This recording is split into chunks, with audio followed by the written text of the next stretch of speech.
AP రాజకీయం ఆసక్తికరంగా మారుతోంది. ఏడాది పాలన పూర్తి చేసుకున్న కొత్త నిర్ణయాల దిశగా అడుగులు వేస్తోంది కూటమి సర్కార్. వైసీపీ రాజకీయంగా దెబ్బతీయడమే లక్ష్యంగా వ్యూహాలు అమలు చేస్తున్నారు. ఏడాది పాలన పూర్తయిన వేళ చంద్రబాబు తీసుకున్న నిర్ణయాలు కూటమికి గేమ్ చేంజర్గా మారుతున్నాయి. దీనిని గుర్తించిన చంద్రబాబు ఇప్పుడు ఎమ్మెల్యేలకు బిగ్ టాస్క్ అప్పగించారు. ఇదే వారి పనితీరుకు ప్రామాణికంగా మారనుంది. కూటమి భవిష్యత్తుకు కీలకం కావడంతో పాటుగా ప్రస్తుత పరిస్థితుల్లో గేమ్ చేంజర్గా నిలవనుంది. ఏపీలో కూటమి పాలన ఏడాది పూర్తి చేసుకుంది. ఈ సమయంలో చంద్రబాబు కీలక నిర్ణయాలు తీసుకుంటున్నారు. ప్రభుత్వం రాజకీయంగా కొత్త ఆలోచనలకు శ్రీకారం చుట్టారు. ఏడాది కాలంలో పలువురు ఎమ్మెల్యేల పనితీరుపైన ఫిర్యాదులు వస్తున్నాయి. అవినీతిపైన పెద్ద ఎత్తున ఆరోపణలు వినిపిస్తున్నాయి. ఇప్పటికే చంద్రబాబు అవినీతికి పాల్పడే వారిని వదులుకోవడానికైనా సిద్ధమని హెచ్చరించారు. ఇదే సమయంలో సంక్షేమ పథకాల అమలు ప్రారంభించారు. తల్లికి వందనం అమలు ఇప్పుడు రాజకీయంగా గేమ్ చేంజర్గా మారుతోంది. హామీల అమలు చేయలేదనే ప్రతిపక్షాల విమర్శలకు సమాధానంగా మారింది.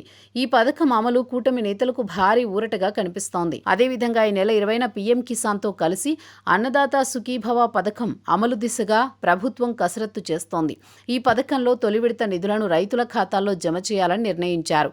3 విడతలు ఈ పథకం అమలు చేయనున్నారు. ఆగస్టు 15 నుంచి మహిళలకు ఉచిత బస్సు ప్రయాణం ప్రారంభం కానుంది. దీంతో సూపర్ 6లో 4 ప్రధాన హామీలు అమలు జరగనుంది.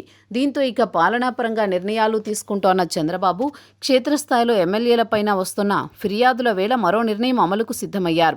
ఈ సమయంలో ప్రజలతో ఎమ్మెల్యేలు మమేకమయ్యేలా మరో కార్యక్రమానికి రూపకల్పన చేశారు. అందులో భాగంగా ఈ నెల 23 నుంచి నెల రోజుల పాటు నాయకులు ఇంటింటికి వెళ్లాలని సీఎం చంద్రబాబు దిశానిర్దేశం చేశారు.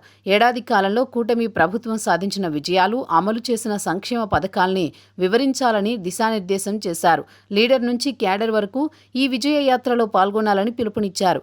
ప్రభుత్వం సంక్షేమ పథకాలపై వైసీపీ చేస్తున్న దుష్ప్రచారాన్ని గట్టిగా తిప్పికొట్టాలన్న బాధ్యత నేతలదే అని సీఎం స్పష్టం చేశారు.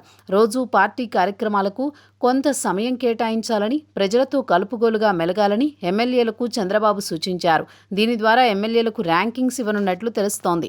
ఈ నిర్ణయంతో ప్రజల్లో ఎమ్మెల్యేలు ఉండడం, ప్రభుత్వ పథకాలను వివరించడంతో పాటుగా ప్రతిపక్షం పైన ఒకే సమయంలో పార్టీ మొత్తం కౌంటర్ చేయడానికి వీలుగా రూపకల్పన చేశారు.